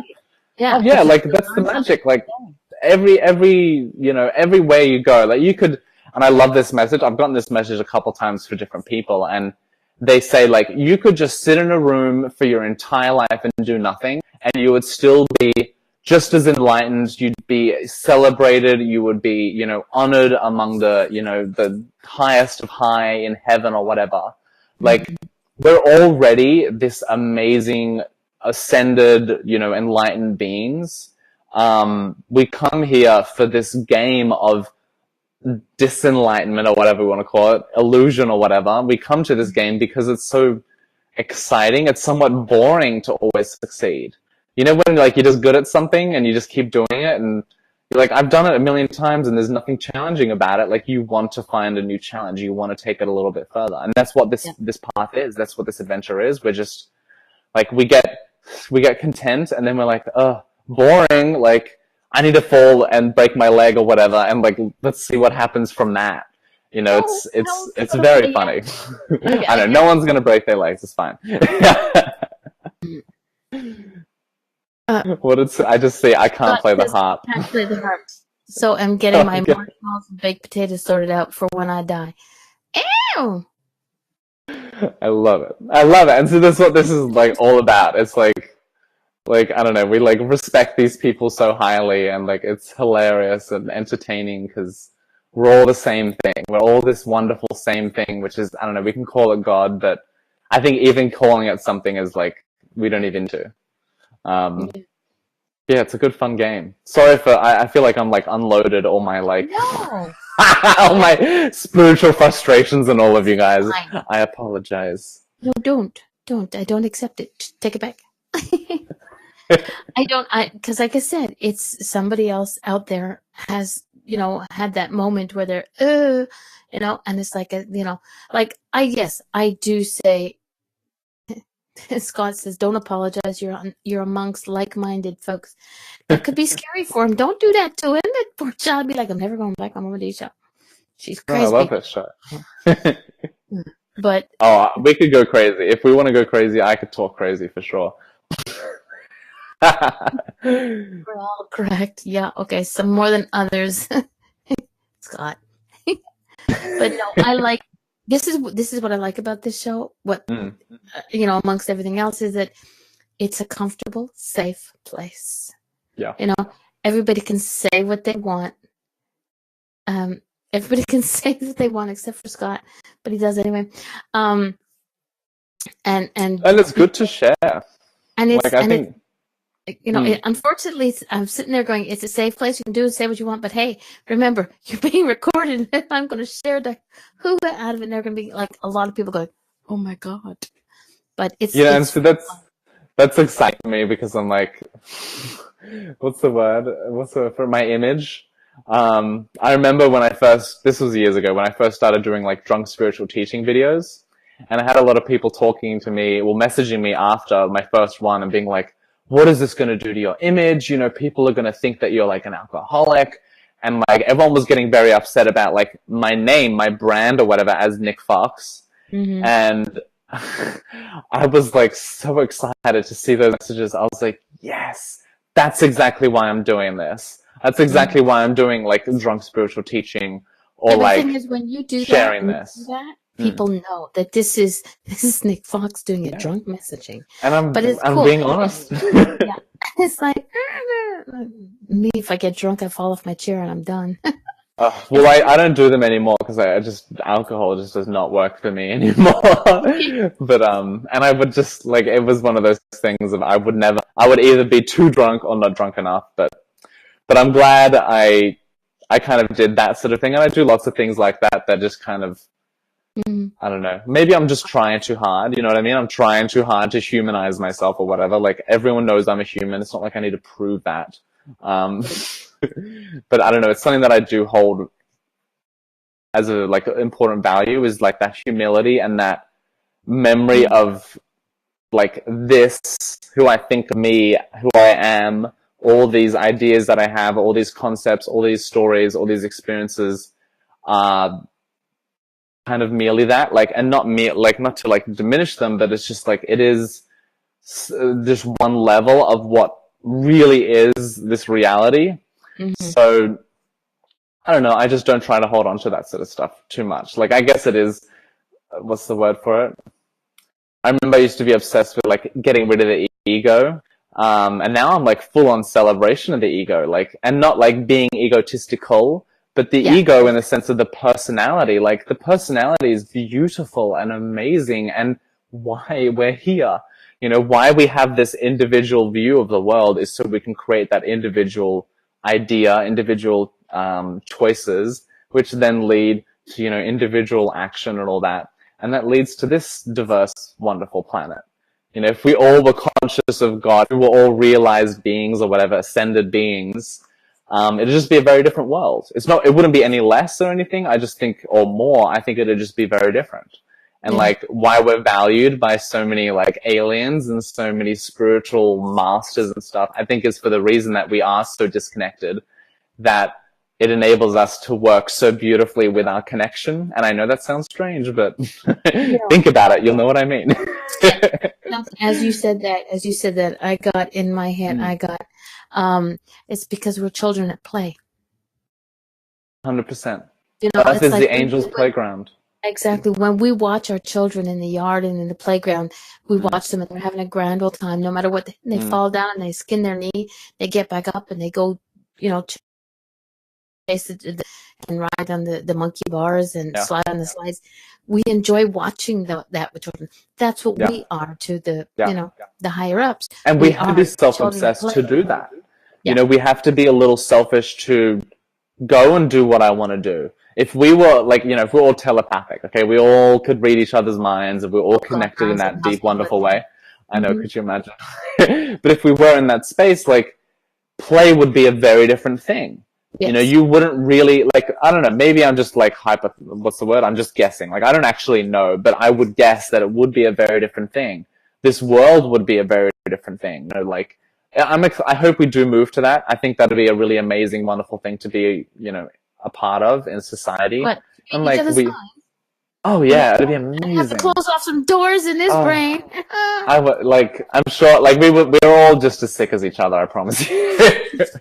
We all have our own stuff. So we would be more restrained if we could read each other's minds. We would be more restrained, which is true. Yeah, we would kind of, what's the word for it? We would express, but let's say it like this: I wouldn't need to wear like this sort of clothes because I want to show my personality or this is who I am, because people would already know just by reading my mind, by seeing my experience, by feeling my emotions. It would make a lot of things in our world, in our existence, irrelevant. And I think that's also why this like ascension that, we talked about is happening really slowly, because we don't want to let go of this just yet. Like, this is all amazing. Like, I love all this stuff back. It's not mine, but I love all this stuff back here. I love all these things in this world. Like all these little knickknacks. Like, yeah, there's some damage. Yes, there's some pain. Yes, there's some suffering. But as we all know, from pain and damage and suffering that we've experienced, we grow, we discover, we learn, we do things differently. It actually makes us who we are, is a lot of our faults and mistakes and all that kind of thing. I got that from a Kesha song, actually. I loved it. A Kesha song. I think the line's something like, all of our faults make us who we are, or something like that. And I remember hearing that and just being like, oh, good on you, Kesha. I like that. That totally makes sense. Because when you say no to something, it means you say yes to something else. But anyway, yes. Cheryl in the chat room said she wouldn't want to live in a world where everyone was the same, though. Would be nothing left to understand or explore, which is really true. And like, there's always more, which is kind of lucky. But it's very true in the sense that the self-discovery would be over, and I think that's probably the most exciting thing. Because if you think about what we were before we even became human, we were this limitless energy. People call it spirit or whatever, but like what we really are is just energy that is the building blocks of all things. And as that, like, you're everything. You're not this individual. You don't have this kind of experience of, oh no, I could die, or oh no, I don't know what's happening next. Like, those experiences are so valuable. Death is one of the like happiest things on the other side. It's so funny, like the way it is, and they get so, like, it's a graduation. You leave this planet, and like, I don't know, I don't want to be insensitive, because I know like it is really painful for people to experience. Yeah, exactly. But also at the same time, like, that's the awesome, exciting thing. That's the unique experience. That's the amazing thing of being this individual, being this one in many, Yeah. Getting too deep and philosophical. No. You reminded me of something. I have a friend, he's first responder. Oh wow, yeah. But he's also a Reiki master. Mm. So he sometimes, when he goes out and he does what he has to do as a human, and everything that they do just doesn't work. Cheryl, bring me a cup of coffee, please. Everything that they do just doesn't work, and the person transitions, the person passes away, and he was like, it hurts. And I said, yes, that's the human side of you that hurts. I said, but I look at it that they chose to leave with you there because they knew it was safe. Mm. They knew that there was somebody there to help them. Because if they really didn't want to go, they would not go. It's when it's their time and people want to transition, they will go. And sometimes we get to choose who we transition with, whether it's young, old, new, alone, or with a room full of people, or in your sleep. Mm. I believe that we do, in some shape or form, choose how we get to go. And this kind of guy goes, yeah, but what about, when when it hurts? I said, because that's the human part of you. The Reiki master knows that this is what the person needs to do. They need to go. And you're there just helping them cross over. And even if you do nothing, to me, it's sort of like it's there. When I do Reiki, it's not something I specifically do. It's there full time. And sometimes it just turns on and off with, it's like a flash of lightning. It just happens, and these people. So I don't know what the heck this one for. So when we cross over, it's a choice that we make. And it's easier on the person because then it finally is like, okay, I'm done torturing myself. I'm done fighting for this one, that one, the other one. It's time for me to go. The ones left behind are the ones who deal with the pain, but only if they look at it as a painful process. Yeah. Exactly. We have to remember we've lost the physical. We've lost that physical, being able to physically, example, in my mom's case, I've lost the ability to physically hug her if I had to travel 9 hours and go see her, but I know that she's here with me, and it's a spiritual hug that she gets. And the moment I think about her is the moment that she's in there, hugging me or smacking me upside the back of the head or something. So, we just have to remember that that's, losing somebody is a physical thing. The spiritually, they've gone back, like my mom is now having a great old party back over there with all of her brothers and sisters. Oh my goodness. And they're doing dishes. That was a question that somebody asked me, do they do dishes over, is they have a dishwasher? I mean, yeah, these are my I dishwashers. love that. I love that. It doesn't matter because it's whatever you think is like a super happy moment here. Because at the end of for us, at the end of a family gathering, especially the women, but we would all get together and do dishes. One would wash the dishes, then everybody had dryers, and then put it on the table, and then there'd be somebody putting out the dishes. It was a thing that we did. Yeah. So like I know my mom's over there and they're having a party, and then after the party they're all doing the dishes and having a good time. Silly as it, that was Exactly. And that perspective of I don't know, the other side, the reason I think we do idolize it and see it is as amazing because over there it is so easy to do whatever you want to do because nothing is held in as you said, the physical, nothing is held in that slow moving kind of process.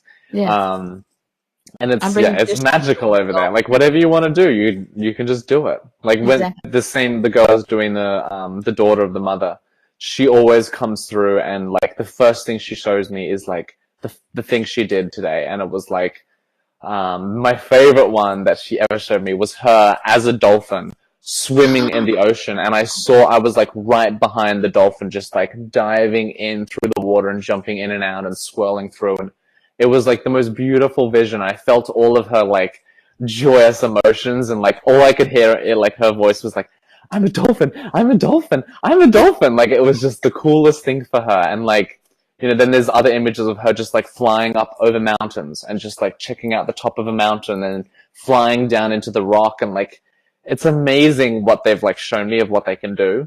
And what's the word for this? like we look at that and we're like, wow, that seems so amazing. But the funny thing is they look at us and they go, wow, like what we have seems so amazing. It is it is a very funny thing. Like we always it's almost like we want what we don't have always or something. Yes. We always, the Yeah, grass is greener on the other side. Mm. Scott in the chat room, the human side of me wants to achieve things and do things, but the ascending spiritual side of me thinks, why do they fight so hard to stay here by embracing veganism or stop smoking or whatever? Why do they fight to stay here? That's a really interesting question. That's a very interesting question. Because we fight to stay here for those that are left behind. I know my mom, she was ill when towards the end of her days, and I spoke to her the day before my birthday. I can smile about this now. And I said, Mommy, you know how lousy I am with dates. I said, so give me my last birthday gift and go tomorrow on my birthday. And there was no, my brother had to hold the cell phone to her. There was no recognition of me talking to her. But the next morning, my brother called me up and said, your mother listened to you. I was like, huh? He says, Mommy passed. And the first thing that pops into my head, instead of being upset about my mother going, is like, you know, that was a mother-daughter conversation, and you were eavesdropping. I love it. I love it. It's true. She, you know, that was her last gift to me, and you know, it's a hard gift to accept, but it's what I wanted. It's what I asked for, because I really suck at remembering my dates. Even for my children, it's like, okay, this is, you know, it's like, okay, fine, I got the dates down, but you know, that is, you know, something that was important to me. So that's why I believe, you know, that's my way of thinking.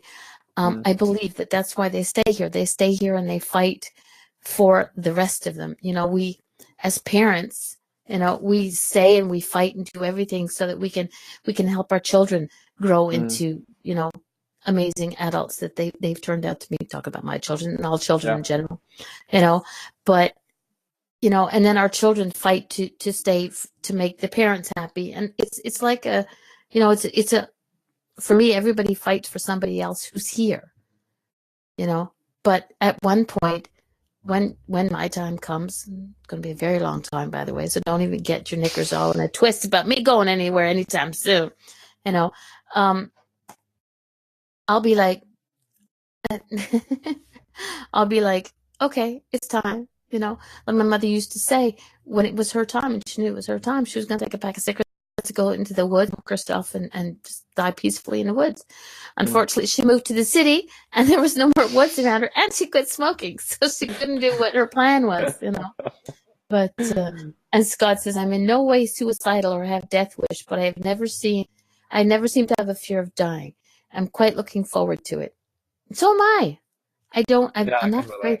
You know, it's when I do my Facebook Live, sometimes I sit there and go, you know, I'm always happy. People go, oh my God, you're always happy. I said, yeah, because my unicorns fart butterflies and rainbows. But don't forget, they still have that lovely odor. You know, there is a smell to a fart. You know, it sounds so gross right now, but there's to, you know, to it. As pretty as the unicorn is, and the butterflies and the rainbows that are coming out of his derriere, you know, everyone's, oh my God, she's always happy. But there's still a downside. Mama D does get down, but I don't live with it. It's like, yeah, okay, you know, I got my heart broken. Okay, get up, cry, you know, get going, you know. Okay, you know, Nick Fox dumped me on my last date. Okay, get on with it, you know. I would never. You did. You were walking home from work one day. I was going, I remember that. So we mixed up our times. I was like, okay, he ditched me. Oh no, I don't remember that. So that's my bad memory. Doesn't matter. I know, but that's the thing is we, you know, we learn from falling down and scraping our knees and running into that big guy who was like 40 times your size and just plop. But you had the sense of all to go out of your body so that you would actually. No, right. I'm glad I did. And I've done that once before where I fell off a slide when I was like quite young. I remember being like this little boy and I'm like falling off the slide, and then I like pop out of my body and watch myself fall and just bang, slam on the ground, and then I pop back into my body again. Mm. Glad I didn't feel that. I know, well, as a kid, I don't remember much of my childhood, and a lot of people go, oh, I remember when I was in the birth canal, and remember, the only time I remember is if I know, somebody that's shows me a crazy. I picture, don't know how you know, people remember getting born. That's yeah, like, oh my god. that's a very special person that can remember being born. It is. But I mean, I'll remember something if somebody shows me a picture, you know, and I found a picture of me with overalls and actually the same color white headphones, but it was actually a Hmm. radio. Back in the day when you had radio headphones, so I was Yeah, like, those are so cool. but I remember that Christmas. But Yeah, that's how I remember things. But I don't sit there and go, I can remember when I was 5 and I did this, this, and the other thing. yeah, And so to me, I have a feeling that it's a way of protecting myself because shit happened. But that shit that happens, excuse my language again, is yeah, what made me who I am today. I used to believe yeah. that if I could go back when I was 18 and change a lot of things, I would. But then I realized when I came out of my spiritual closet, I realized all those things that I did and that happened to me back in the day, the good, the bad, and the ugly, made me who I am today. Yeah. Made me be able to understand and listen to people. And, so I think that Exactly. it's great that we can, enjoy who we are now. Mm. And other people get to enjoy it as well. Exactly. And I always encourage people to look at this world like a movie or something like that. And like a movie doesn't have any meaning until, a writer writes the story. Well, yeah, a movie doesn't have a story until the writer writes the story. A Mm-hmm. movie doesn't have, any visuals until, a director and the director of photography and all that work together. And like, that's kind of what we are. We're a whole film crew. And it's for us to decide, like there is no meaning to life. I always say this, there's no meaning to life. The meaning is given by us. The value is created by us. So a bottle can mean nothing to someone else, but everything to someone else. Being vegan can mean mean so much to someone and then mean nothing to someone else. Yeah. Like we're, and it is a very human condition, I think. We're always kind of searching for the right answer. And, I've just been led now to realize that there is no right answer, or there is a right answer, but it's for you to decide what is the right answer. It's for you to decide, oh, there is a meaning to this. There is a purpose to this. I'm here for a reason or I'm here for no reason. Like realizing, like I was talking about before with that power of choice, like it is so huge and is so, I don't know, like it's the only thing, not the only thing I want to teach, but it's a big thing that I want to like share with people and remind people that like your greatest ability or your greatest power is you, not your ability to connect to other spiritual realms or to, build a house. Like those are amazing too and not, bad or anything, but it's your choice. Like that's where it all comes from. And like, I'm sure there's deeper elements to that. But for today, a little sharing from Nick, I guess, is just really become aware of, like, that's what I've been doing this past, 6 or 7 months, has just been spending a lot of time alone. I've been doing a lot of just feeling myself. And like, that sounds so gross, I know, but like emotionally feeling myself and feeling how my brain is thinking and feeling my body and kind of spending a bit more time in here, because the more time I spend in here, the more awareness I have in here. Like that's why I think masters, like gurus and stuff, always say meditate, is because the more time you spend just in yourself, in your own world, the more you'll understand it, the more you'll kind of be able to direct it, the more you'll be able to, take it further, all that kind of thing. We've complicated things a lot. And Yes. it's very simple, but it's kind of fun to complicate things. Like if we look at life, it's incredibly complicated. But it's really exciting that it is. There's many layers to everything. Like you look at a rock and then you zoom in even more and then you're looking at lots of tiny rocks and then you zoom in even more and you're looking at lots of, cells or whatever. And, as you just go deeper and deeper and deeper and deeper, you just see more and more and more layers. And Yeah. same with expanding out. You'll see the rock and then you'll expand out. You'll see your arm and the rock or whatever. Anyway, I don't know what I'm talking about with that, but but it's all a choice, everybody. So, what do you choose? I choose to sit here and talk to Nick Fox. And I love it. Yeah. If No, anybody that's in the great. chat room has a question for Nick, please type it That's in a great capital idea. so I can pay Yeah, that's a attention. great idea. So we stop talking. But no, this is. He I said it. have really enjoyed this. This has been excellent, by the way. This is what I. Somebody once told me, and I think I will take this one. My show is not a dog and pony show. If we do readings, it happens, but there's no guarantee. Unless, of course, I put a free reading show, and then half people don't show up for free reading shows, but they come up for this because they know it's fun, it's interesting. I like my show for people to get to know, sides of people that they don't know. Nobody. This is not a conversation that you would have on any other show besides Mama D, because I just poke and prod. It's kind of interesting. Scott says, Nick, when are you going to start incorporating runes into jewelry? I love that idea. I actually want to make my own set of runes, and I'm going to be doing that up in Brisbane. I just got my tool to do it. I haven't worked out what stone I'm going to use yet.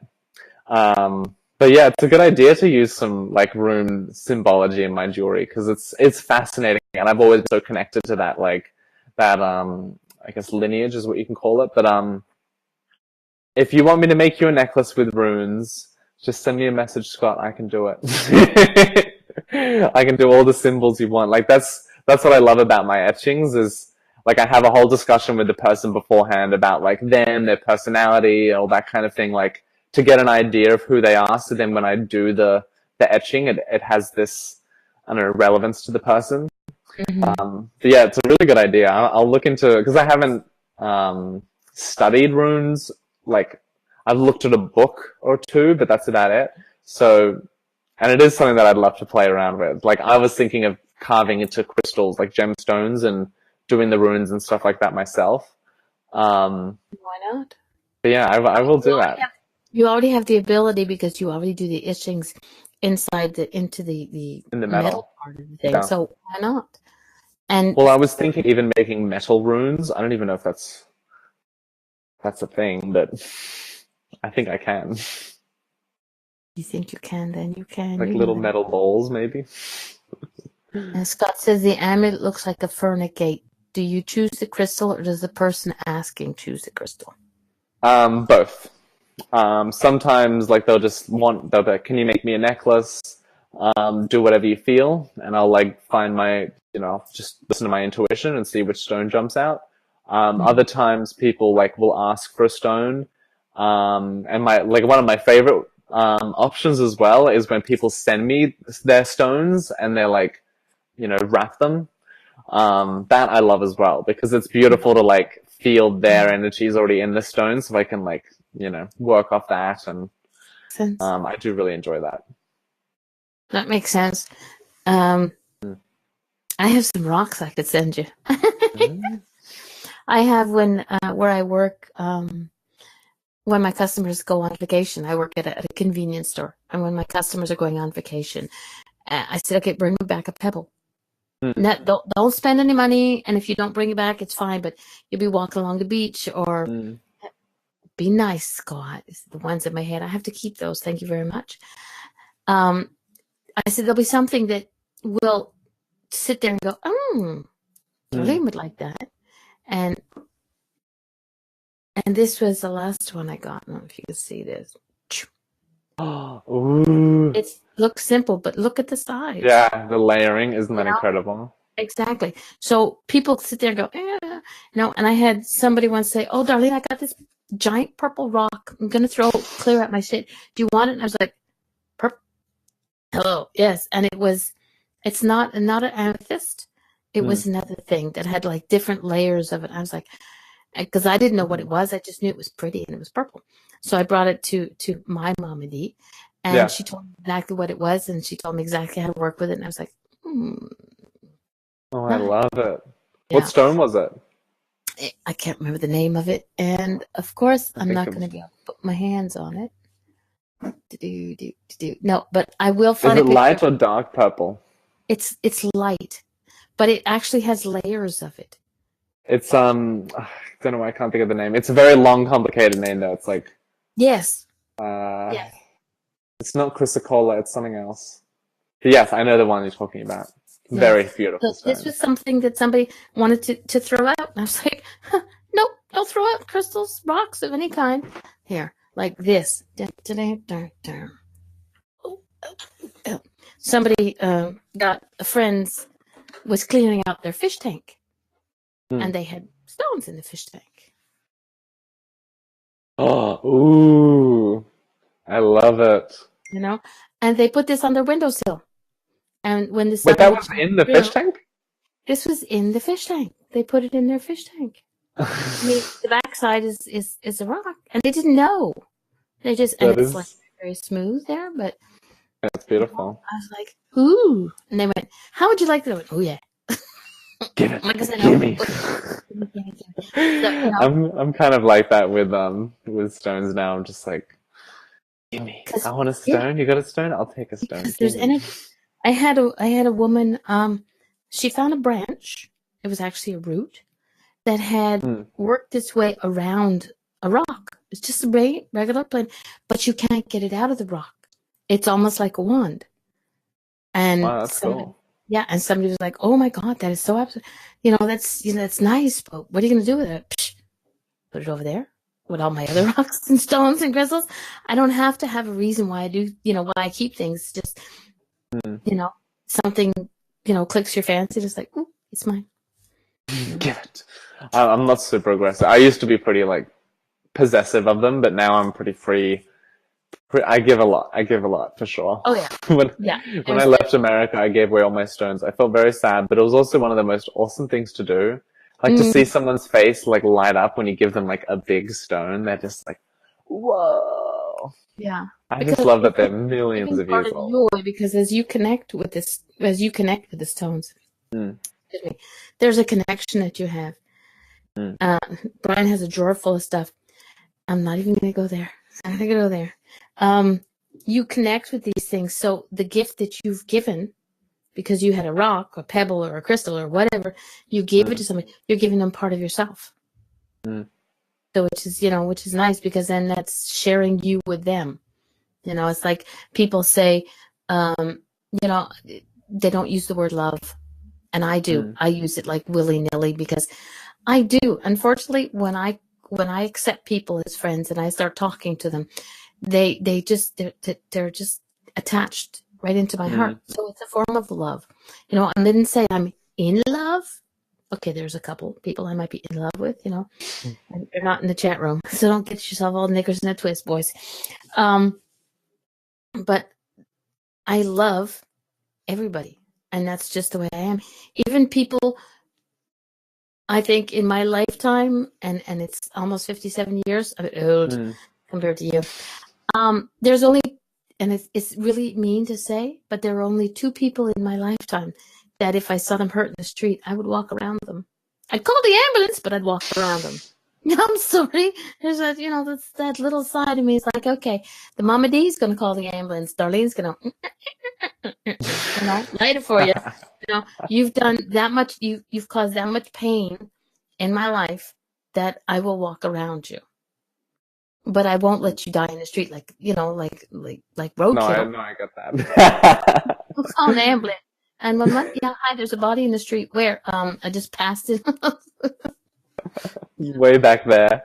Back there. Well, it's cool because this is the place to do stuff like that. Like I think I always get messages of like, oh, you guys get to be like really angry. Like we're so jealous that you get to be really angry. And like they're not literally jealous, but like that's the way they communicate it. They're just like, oh, like you get to be frustrated at things. Like it's very hard to be frustrated at things. Like we all experience this. When you Yeah. really love someone, it's very like you can be angry at them. That's very hard to last. It's very hard to keep that going. You just kind of fall back into love again. But here in this wonderful, movie, this illusionary world, we can do that. We have the opportunity to do it, and it's not like, what's the word for it? There's no bad consequences from it. It's not like it's the end of the world or something like that. And if the world ends, it doesn't matter because there's another world ready to be created in its stead. Like, that's another blessing I think we have here is we're allowed to be a little annoyed sometimes. Yes. Like, it's important. It's you have to be. There has to be. Part of the Because fun there is, human experience. Exactly. There is a buildup of energy, positive, negative, and everything else, but it's a buildup of energy, and there has to be a way to let it go. And so long as you just don't hold on to the frustration and the anger, it's just like poof, and it's gone. And a poof could last a day, a week, a month, a year. It doesn't matter. It's still a poof. But at the end of it, you get back to being okay. That person, Nick, make me mad. But that was 2 years ago. I'm using you because you're in my screenshot. Okay. Scott made me mad, but I still love him. So I'll talk to him again. He probably wishes I don't, but it's tough, Swearing is always good for them. I do, but I don't do it on live camera. It's a good release. I watched a really good video of like some. I'm sure you've all seen it. It was moving around Facebook. I think it was a video of like who was it? I can't remember which teacher it was. But anyway, it was some like spiritual teacher talking about the F word and like how awesome it is because it is so expressive and diverse, and how you can say, you can use it to love something, you can use it to hate something. Yes, you can use it for many different things. It's not just a noun; it's a verb, it's an adjective, and yes, I remember that was very good. And punctuation too. And holy, but I won't use it here because my swear jar's already half full. Oh, I love it. I love it. See, and you know what? Check this out. Do you know what time it is? We got 15 minutes left of the show. Oh, we do? Oh my god. Yeah. Okay. Yeah, and this is. Oh, sorry. Let's get it into gear now. Let's do this. Okay. If anybody would like to get serious with Nick, go to another show. No. You want a reading? Too bad. Want a reading? We don't have to do readings, but if people do want one, that's more than okay. Okay. So if anybody otherwise, ask me another question. I love the questions. If anybody here we go. If anybody wants a quickie with Nick, let me know. See, that's a sharp spot. There you go. I was going to say something inappropriate, but I didn't. I restrained myself. 100%. How rude. Oh my god. Oh, that's a really good question. Nick, have you ever been hurt deeply by Nick? The only person I could really think of, well, people I should say, is my parents. But the hurt, how do I describe it? It wasn't actually about them not believing in, like spirits or whatever. I think it was more the fact that they weren't believing in me, if you know what I mean. They just didn't trust me or like go like, yeah, like cool, like, I don't believe it, but like do what you got to do. Like that's totally fine. Like I'll support you no matter what. Like it took them a while to say that. They've like pretty much said that now, pretty much. But that's one example. I can't think of another one though. No, like I've been challenged by people, but I honestly love those conversations. Like I love it when someone's like, "Oh, that's total bullshit," and then I'm like, "Oh my god, awesome! Like, tell me why." Yeah, like let's talk about it. Like not because I want to like educate them, but because like it's a different perspective, and it's fascinating. Like if someone's, and I've always had this subtle feeling that like, the highly materialistic businessman that's never had a spiritual thought in his mind is just as spiritual as me. Like, who are we at our core? Like, what are we, if you're gonna, even just doing it with science, sorry. Like, what are we at our core? We're just energy, and what we do with this energy is kind of irrelevant because the energy will just keep changing. We know that energy only changes. It's not destroyed or created. It's just always changing. And so, this person that I think, oh, like they're skeptic, they're attacking me or something like that. Really, they could have been like the most spiritual person in their past life or something like that. Or, I don't know, we don't even have to go to past lives, but like, I enjoy the skeptic. I love the skeptic because not only they're interesting to talk to, but they also kind of reaffirm where I want to be as well. Because I see someone that is skeptical and I'm like, oh, like, I don't want to live that way. Not because it's bad or it's wrong, but because like that doesn't feel like who I am or like what I've experienced and what I believe in, or know, I guess. But it's a good question. Yeah, I think the best one for that is probably my parents. But that's like, again, I don't think it's fully related to spirituality. I think it is just more related to just wanting to feel loved, by the people that birthed you. Yeah, exactly. Scott in the chat room says, it's awful. He's handsome, gifted in so many arts and abilities, and young and sorted. Did I mention he's handsome and young? Jeez. That's Who are because you talking about? Scott, I think, was talking about Not me. Well, No. we're not going to go there. Y'all are both handsome in your own ways. That's all I got to say. The second I thought Brian was telling me to take my shirt off, and I was about to sign out. I'm like, no. You can go back to some of my daily cards for that. No, I've done. You clock yourself in the head with a branch. I love that. Next show, I'll do a little dance for everybody. Okay. Yeehaw! Okay. Next time I try and book you, he's gonna be like, I'm not available. Come on. I can't do it. No, you'll have to give me like 6 months notice so I can get my body prepared. Start doing exercise. And abs put on there, darling.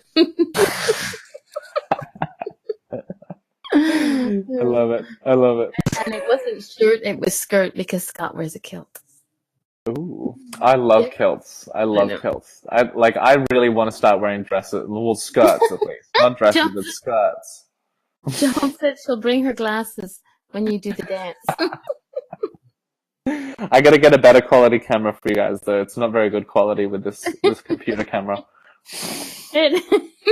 We gotta zoom. Oh my god. Yeah, you're right, Jackie. It is getting hot in here. Well, that's why I took the sweater off. I was having a tropical moment. It's actually when my sister left, she turned on the air conditioning, and I'm kind of annoyed because it's getting quite warm in here. Okay, I can't stand air conditioning. Sorry. Neither do I. I just put on an extra layer. Like, why not? There you go. But you guys are going into your winter now, right? Yeah. So it is quite a cold winter already. I don't know if it's going to get even colder than this, but I think we'll see. Brian's in Australia too. Oh, really? Where do you live, Brian? Where are you at? Well, you don't have to share if you don't want to share where you live, but Brian. I live in Sydney, if it makes you feel more safe. Far away. I was going to post my postage address in the chat because I think it was Brian that said he's got all these crystals sitting in his drawer, and I'm like, well, I'll take those crystals if you don't need them. Salisbury Heights, Adelaide. I've heard about. Wait, I think there's like a. Where have I heard of that? Crazy man living there before. No, I'm thinking there might have been a TV show there or something like that. I've never actually been to Adelaide. I feel like a bad Australian, but I do love it. Okay. Brian, I'm not reading that one out loud. Oh, what the heck. Brian, Scott says that's where all the swingers live, Brian. And Jackie says the porn stars as well. Oh, they've got very open laws there. No. Except if you're smoking and doing any kind of drugs, then I hear they're really strict on it. Very strict. Drugs are bad. But God doesn't. I can't say that with a serious face. I'm a very big proponent of medical marijuana and legalized use for legal age people of marijuana, but I just think we should make it legal because, like, when we restrict something, that's when people act out and when people, do kind of bad things. Like, I know divorce isn't the most exciting thing, but I'm very glad that we have divorce because that enables people to actually, like, decide, okay, I don't want to be in this relationship anymore. If you're with someone and they're not fully invested in the relationship, would you really want them to just stick around? Like, wouldn't you want them to leave and you can go off and find someone else? And I don't know. And it's the same with drugs. Like I don't think everyone should just take drugs, but I think the Well, criminalization of it's a little much. well, cannabis, yes. Marijuana, yes, because it helps. I had a guest on my show, Yeah. Rick Simpson, who does the Phoenix Tears, and it helped. He had written proof and affidavits from all the people that had helped, and Yeah. he himself had helped, and I had somebody very near and dear to me who had lung cancer, never smoked a stitch in her life, not even been around Yeah. people who smoke. So that fallacy that smoking is the only thing that causes lung cancer. It's a bunch of hoo-hoo. Yeah. But she was, because of her treatments and what she couldn't eat, she didn't have that, and everything had that metallic taste to it. So where I live, it's like, a lot of people do it, and I was like, Yeah. can I have someplace?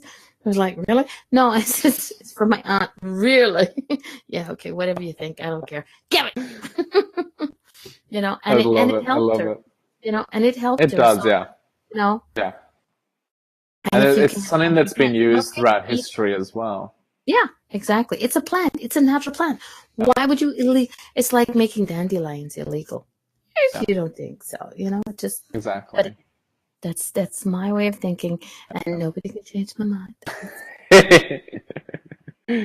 Bring it Supper. on. Try. Baby, go ahead. It's all It money. is. It's very true, Brian. Yeah. There's a lot of things in this world that are like that now. It's hilarious. That's all I can do. All I can do is laugh about it until we change it. And we have to change it one person. As far as I'm concerned, we have to change it one person at a time. You can't expect everything to, I mean, how many years has it been going? People going, okay, on July 1st, we're going to go legal in Canada. Really? They keep pushing the date back and back and back and back. Oh, really? Oh, they're trying to do it in Canada? Yeah. Oh, I didn't know that. Our handsome-looking prime minister with the nice hair. Oh, I love him so much. I don't know what he's doing. So, I don't know his politicalness, but I'm sorry. I'm just judging him on his looks. Mm-hmm. But I do think he's quite handsome. He is, and he's a sweetheart. And I know people who know him outside of the political arena, and he is what he is, But he does seem very genuine. But and it doesn't matter, because there will be people around who like or don't like, for whatever reason, their prime minister, their president, their king, queen, whatever. But it doesn't matter. Everybody's different, and you have some people who like and some people who don't like. Yeah. And there are some states where cannabis is legal, and I just finished watching a show on it that now celebrities are really getting into it, like Cheech and Chong and Snoop Dogg, and there was another person, Willie Nelson, and there was a woman singer up here. Gosh, I can't remember her name. She had breast cancer, and one of the things that helped her get through the radiation and chemotherapy, I can't remember which one it is, was the cannabis. So she is now, she's bought a giant piece of property up here in Canada somewhere. Don't ask me where. And she's going to grow her own. She's going to bring it. She's going from start to finish, not just, buy it off of so-and-so, but she's going to grow her own. And I think I just shared a video on Facebook about the nuns of cannabis. They're not connected to the Catholic Church at all. They're not? Oh, okay. So they're not real nuns? I'm not sure. Damn. But they grow their own cannabis. They grow their own cannabis, and they create the cannabis oil. And there was two nuns smoking a blunt on camera. It's like, okay, this is good. That is I'm gonna go so join funny. the nunnery. But that is very funny. So, but it needs to be legalized, and I have a friend who uses the oil. She has sciatica and a bunch of other stuff, and she uses the oil, and it helps. And I'm sorry, but if it helps, more power to you.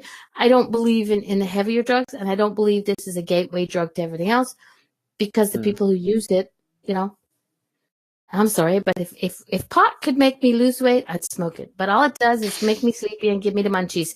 So I guess it's sleeping is good if you have trouble sleeping. Yeah.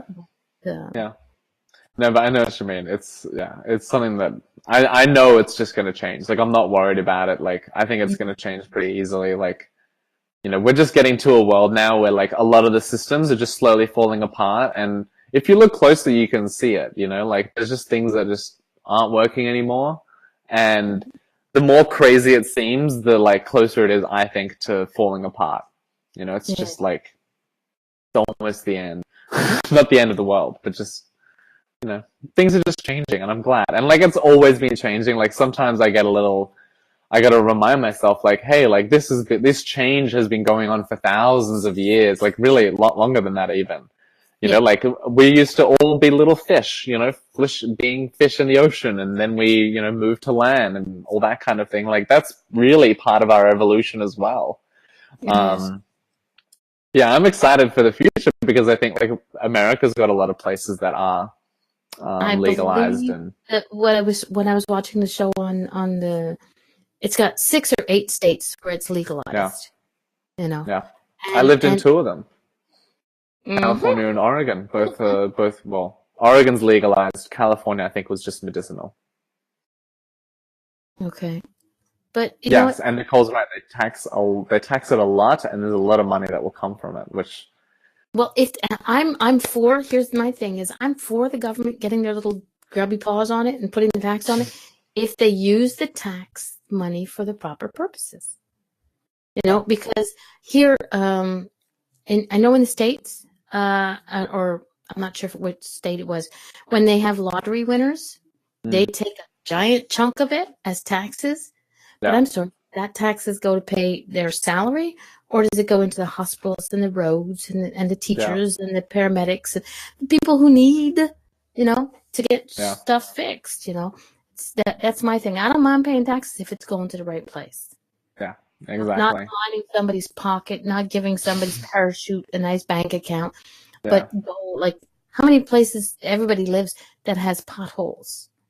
I saw a video on Facebook where the potholes were getting so big wherever they lived, they would put plants, nice giant plants in the middle of the street. People are like, okay. But it's, I love that. Highlights the size of the pothole if you can actually grow a plant in it. Mind you, they just put the earth in, but if you're going to tax my gas, if you're going to make this gas tax, then put it towards fixing the roads, because gasoline, trucks, vehicles, roads, lotteries, it goes to, but that's my moment of talking to the government without talking to the government, use it properly, which probably won't happen for a very long time, but use the profits, the taxes properly. UK was bought out by a Canadian company, and the profits pay the Canadian teachers' pension. I don't know. I love that. Because the teachers over here aren't very well paid. Neither are the bus drivers. But that's a whole other story of a whole other show. But you know what, ladies and gentlemen? We have a late person coming in, wireless caller. I hope you enjoyed what you did get to hear. But it's now 8:30. And I have to go feed my fat face. And I'm hungry too. Time to have din. But I want to thank you very much for coming on and having this chat. And we'll do it again. And I won't hold you to the dancing. We'll keep that. I might do it. I might be very interested in doing it. Thank you everyone for listening. It was an awesome show. Nick's gonna dance on camera. Be like, okay. But thank you everybody for coming in. Anonymous, Brian, Clover, Carrie, Cheryl, Donna, Fellini, Jackie, Joan, Nick, who had no choice, Nicole, Stephen, Spirit to Natural Radio, Miss My Supergirl, and the wireless caller, and for Eric and Christy who are here. Thank you all very, very much. Next week's guest is, I haven't the foggiest idea. I'm never prepared for the end of the show. Okay, next week's guest is not written down. Wait a minute. No, she's not here. No, what? You haven't put any links up for Nick's Facebook page. Yes, I did. Yes, I did. But thank you. I'll do it again. Let's do it again. There we go. The first link is www.nickfoxlove, all one word, .com. That's his website, and his Facebook for his spiritual side of him. Spiritual stuff is Facebook. Just put in Nick Fox Love. You just put in Nick Fox, you'll find him. If you're putting Foxy Hunky Australian boy, you could probably still find him. Oh my god. Hey, people are gonna be going, what the hell kind of show were you on? It's the dating show with Mama D. I love it. I love it. All right, everybody. Thank you very much for coming, Nick. You are such a doll. I thank you for Thank you so coming. much. At some I point love in you, the future, darling. I would like to talk to you privately. Oh yeah, we should. I love it. It's gonna And be thank fun. you, Scott. Love you all. Have a wonderful night. Night, everybody. Speak to you soon. Bye.